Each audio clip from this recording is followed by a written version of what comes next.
All right, get ready. This one's gonna be a little bit longer, so I'm gonna try to get through it as quickly as possible. That way you can just rewatch it if you miss anything. But we're gonna go over our core vocabulary, which is very short today, and then do a couple pages of reading, and then we'll end this section of the video. So I tried to decorate it. I put some colorful hearts up here, core vocabulary, and these actually are words that we've already studied, so it shouldn't be too hard. We have pattern again. Something that keeps repeating, like a circle, an infinite loop, or a figure eight, or an up and down motion. These are all patterns that keep repeating. And patterns in nature, like we were discussing, flower petals are in a pattern. When we set the desks up in school, we set the desks up in a pattern. So patterns are very important to recognize in life, and they're almost everywhere if you look close enough. We also have, again, predict and prediction. You should know this pretty well by now. To predict something is to make a guess.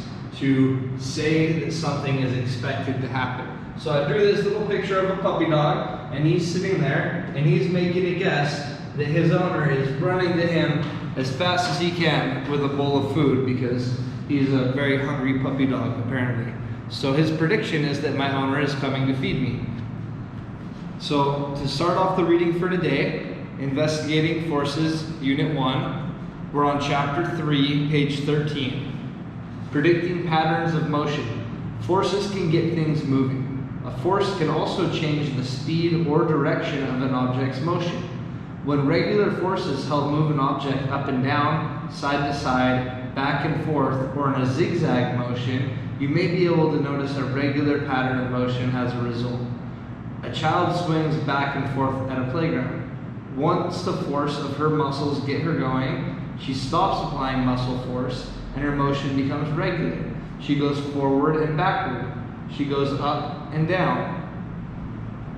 As she swings, only the forces of gravity and friction affect her motion. So the only reason she stops swinging is because the friction from air around her slows her down. So the big question: can we predict the motion of an object that moves in a regular pattern? And I think we can. So the question here, what forces act to get the girl moving? What forces act on her as she swings? So the forces that get her going are her own muscles. She's pushing back and forth, pushing and pulling with her legs to create momentum to start a swing. The forces stopping her are gravity trying to pull her to the ground, and friction in the air that's going to keep her from swinging back and forth. Page 14, Patterns of Motion, back and forth. Look, at the highest part of her swing, the girl is at rest for just a moment.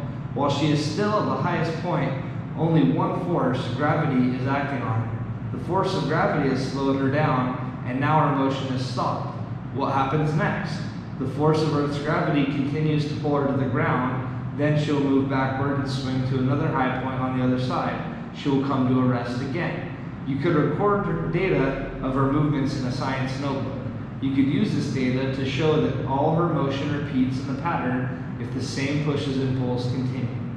Other forces will also affect her motion as she swings. Air brushes across her. The hinges on the swing rub against the chain of the swing. If the girl does not use her muscles to keep swinging, friction will slow her down and eventually cause her to stop. So, she's swinging back and forth, back and forth. When she gets to the high point, friction stops because she's no longer moving. And now there's only the force of gravity pulling her down. As she continues forward, the forces of friction come into play again. And then as she hits the center point, she goes back up. And when she hits this high point here, once again, friction is gone, and it's just gravity pulling her down.